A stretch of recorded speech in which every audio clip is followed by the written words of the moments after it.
حق کا سورج زیادہ دیر تک گہن میں نہیں رہ سکتا۔ آزمائشوں کی انہی بھٹیوں میں عشق و ایمان کا سونا نکھرتا ہے۔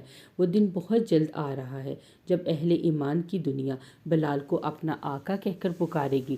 جذبہ غمگسار میں حضرت ابوبکر رضی اللہ تعالیٰ عنہ بے خود ہو گئے۔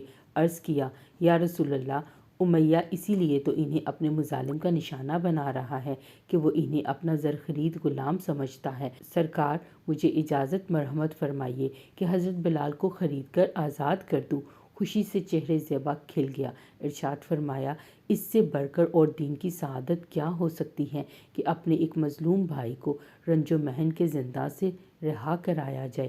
دین کے رشتے سے مصیبت زدہ کو امداد چارہ سازی خدا کے تئیں محبوب ترین عمل ہے، لیکن ابوبکر، نگار خانہ عشق کے اس شکیل زیبا کی خریداری میں مجھے بھی شریک کر لینا۔ حضرت ابوبکر صدیق رضی اللہ تعالیٰ عنہ جذبات کی بے خودی میں اشک بار ہو گئے۔ سرکار، ہم اور بلال دونوں ہی کاکل و رخ کے غلام ہیں، دامن کرم کے پناہ گیر ہیں۔ آپ سے الگ نہ ہماری جان کی کوئی ہستی ہے، نہ مال کا کوئی وجود ہے۔ شرکت تو تب ہوتی جب میرا الگ کوئی وجود ہوتا۔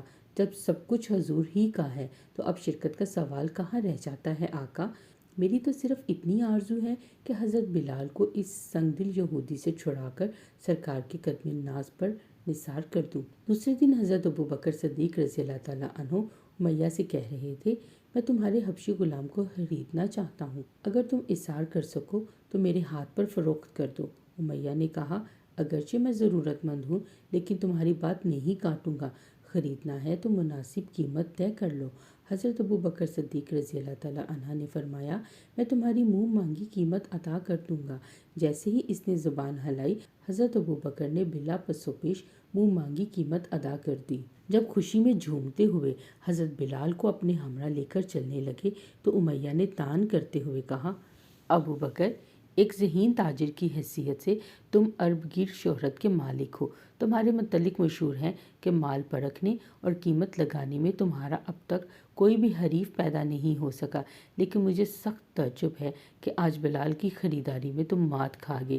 ایک نکارہ غلام جس کی نہ صورت ہی دیکھنے کے قابل ہے، نہ اسے کوئی ہنر آتا ہے، تم نے سونے کے مورے سے خرید لیا۔ اتنا بڑا غبی اور بے عقل ہے کہ میں نے سخت سے سخت سزا دی، لیکن رحم کی درخواست کرنے کا بھی اسے سلیقہ معلوم نہیں۔ سمجھ میں نہیں آتا کہ ایسا نکارہ غبی اور بے ہنر غلام تم نے کس مصرف کے لیے خریدا ہے؟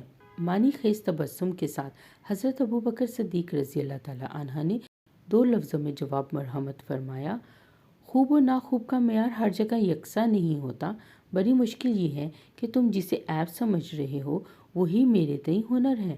بلال کو سونے کے مول خرید کر بھی میں شرمندہ ہوں کہ اس کی واجبی قیمت دونوں جہانوں سے زیادہ ہے۔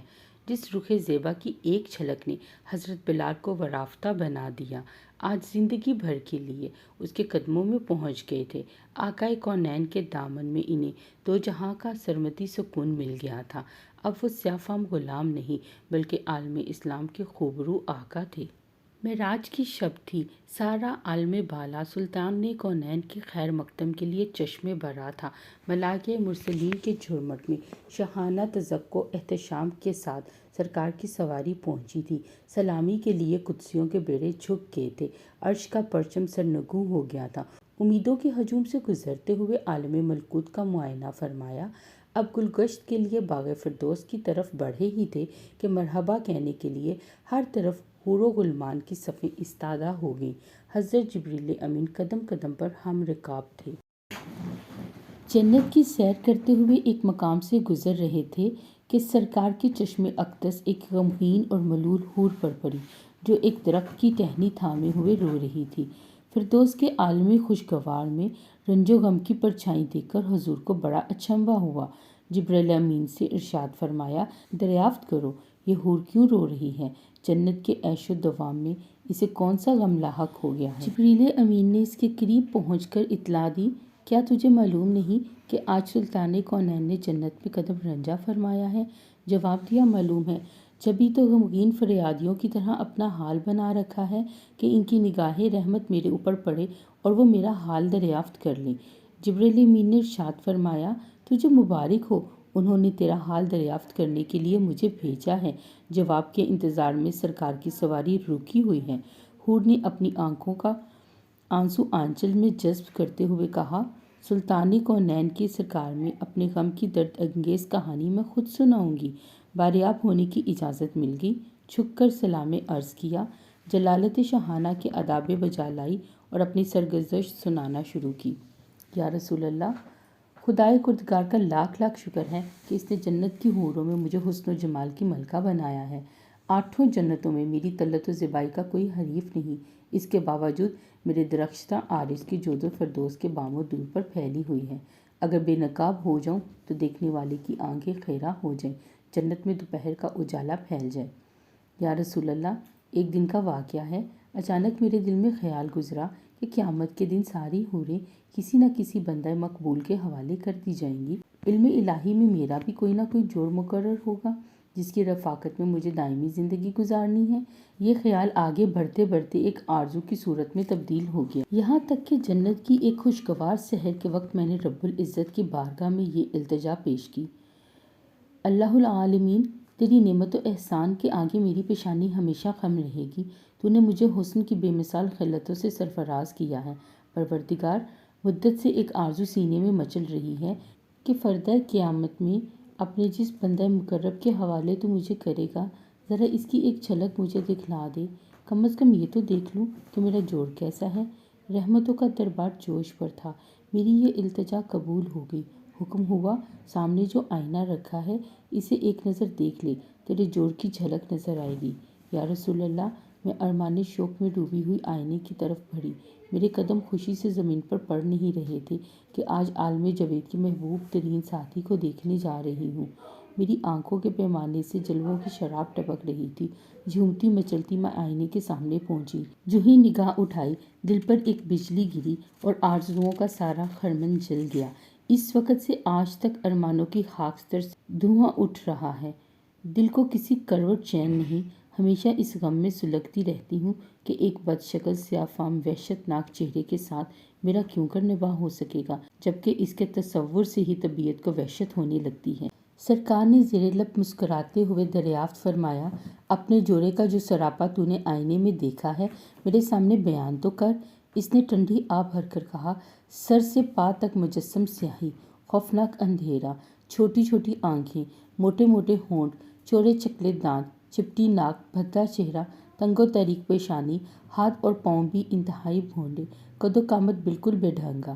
چشمہ نور میں نکھری ہوئی چاندنی اور گل و لالہ کے بہاروں کے ساتھ اس وحشت مجسم کا پیوند کیوں کر جوڑا جا سکتا ہے؟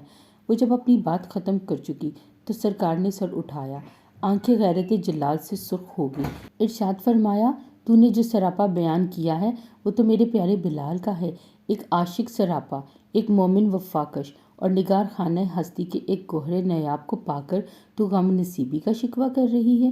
کیا تجھے معلوم ہے کہ بلال میرا عاشق مجسم ہے؟ میں نے اپنی پلکوں کے سائے میں اسے پناہ کی جگہ دی، اور سن لے، میرا بلال بارگاہ یزدانی میں تقرب کی اس مسند امتیاز پر فائز ہے کہ فرد قیامت میں اس کے جسم کی سیاہی خوران خد کے رخساروں پر تل بنا کر تقسیم کر دی جائے گی۔ آتش کدہ عشق میں وہ نکھرا ہوا سونا ہے جس نے محبت کی شیفتگی میں دونوں جہاں سے منہ پھیر لیا، اور وہ حسن و مجرت کا تماشائی ہے۔ فردوس کا حکم وہ کیا خاطر میں لائے گا؟ اپنے جلووں کی زیبائی پر تو غرور نہ کر۔ جس دن 70,000 نقاب الٹ کر تو بلال کے سامنے آئے تو میرا بلال تجھے ناپسند کر دے۔ سرکار کا ارشاد سن کر وہ اپنے تئیں جذبات سے بے خود ہو گئی۔ طلت و جمال کا سارا خمار اتر گیا۔ اضطراب شوق کی وافدگی میں چیخ پڑی، سرکار میری معذرت قبول کی جائے، میرے غم کا بوجھ اتر گیا۔ مجھے وہی سیاہ فام بلال پسند ہے۔ میں اپنی خوش نصیبی پر نازاں ہوں کہ سلطان کونین کا پروردہ نظر میرے حصے میں آیا۔ قیامت کے دن اسی سراپا کے ساتھ بلال کو اپنی آنکھوں میں بٹھانا چاہوں گی، اس کی معذرت قبول فرمائے گی، اور سرکار دو جہاں دعائیں دیتے ہوئے آگے بڑھ گئی۔ عشق کار ساز، تیری دہائی، ایک سیاہ فام غلام کو اتنا بڑھایا کہ کونین کے سر کا تاج بنا دیا۔ رحمت و نور کے آبشار میں نکھرنے والے تیرے جسم کی سیاہی پر چراغ کعبہ کی روشنی قربان ہے۔ تیرا نام شوکت اسلام کی سب سے بڑی یادگار ہے۔ مسلمانوں کے سید و سرور بلال، اپنے آتش کدہ عشق کی ایک چنگاری ہمارے دلوں کی انجمن تک بھی پہنچا دے۔ نبض حیات کی تپش سرد پڑتی جا رہی ہے۔ ایمان و یقین کی حرارت کا مزاج اپنے نشان سے نیچے اترتا جا رہا ہے۔ یہود کا آتش کدہ پھر سلگنے لگا ہے۔ پھر دنیا اسلام کو تیرے فیضان عشق کی ضرورت ہے۔